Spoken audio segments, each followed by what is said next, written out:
Assalamualaikum warahmatullahi wabarakatuh. Perkenalkan, saya M. Abdan Nabahan dengan NIM B1A1232234. Saya berasal dari kelas F. Sini saya akan menjelaskan kesimpulan tentang jurnal yang saya ambil, mata kuliah Hukum Lingkungan Internasional. Hukum lingkungan internasional mengatur hubungan antar negara dan aktor-aktor global dalam melindungi dan melestarikan lingkungan hidup. Dalam kerangka hukum ini, terdapat beberapa prinsip dasar yang menjadi pijakan utama dalam pengaturan perlindungan di tingkat internasional. Beberapa prinsip tersebut antara lain: 1. Prinsip pencegahan atau prevention principle. Prinsip ini menekankan pentingnya mengambil langkah-langkah pencegahan terhadap kerusakan lingkungan sebelum terjadi.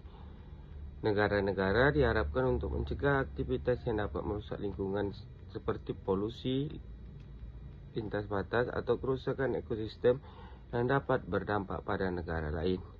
Yang kedua, ada prinsip tanggung jawab negara. Prinsip tanggung jawab negara memiliki tanggung jawab untuk memastikan bahwa aktivitas di dalam wilayahnya tidak merusak lingkungan global atau lingkungan negara lain. Ini terkait dengan kewajiban untuk menjaga agar aktivitas yang dilakukan di dalam negeri tidak mencemari atau merusak lingkungan lintas batas. Yang ketiga, prinsip keberlanjutan atau sustainability principle. Prinsip ini mengedepankan pemanfaatan sumber daya alam secara bijaksana dan tidak merusak kemampuan generasi mendatang untuk memenuhi kebutuhan mereka. Konsep keberlanjutan meliputi dimensi ekonomi, sosial, dan lingkungan yang saling terkait. Yang keempat, ada prinsip kewajiban untuk kerjasama internasional. Lingkungan hidup adalah isu global yang membutuhkan kerjasama antar negara. Negara-negara diharapkan untuk bekerja sama dalam merancang dan menerapkan solusi terhadap masalah lingkungan global seperti perubahan iklim dan kerusakan biodiversitas. Yang kelima adalah prinsip akses pada informasi dan partisipasi publik. Prinsip ini menekankan hak masyarakat untuk memperoleh informasi mengenai isu lingkungan dan berpartisipasi dalam pengambilan keputusan terkait lingkungan.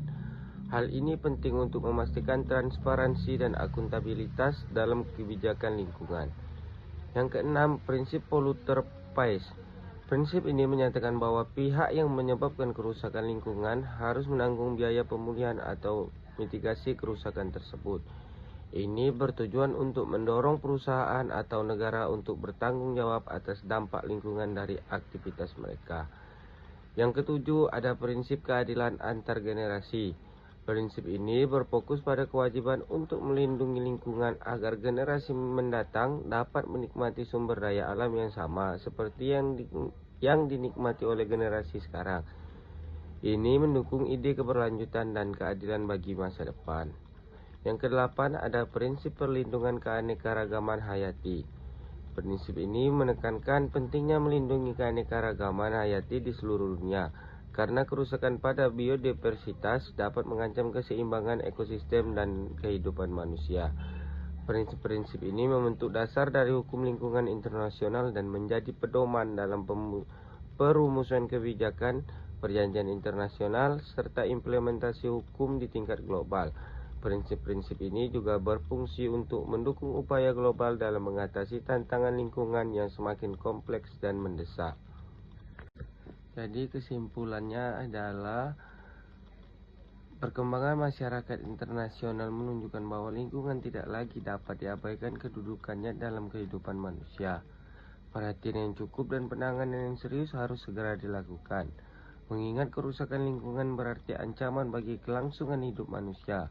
Hukum lingkungan internasional telah mengembangkan prinsip-prinsip yang dapat dipergunakan dalam pergaulan masyarakat internasional. Negara-negara diharapkan untuk dapat bekerja sama dalam menerapkan prinsip-prinsip tersebut sehingga tujuan akhir untuk tercapainya suatu kehidupan manusia di lingkungan yang sehat dan asri dapat tercapai.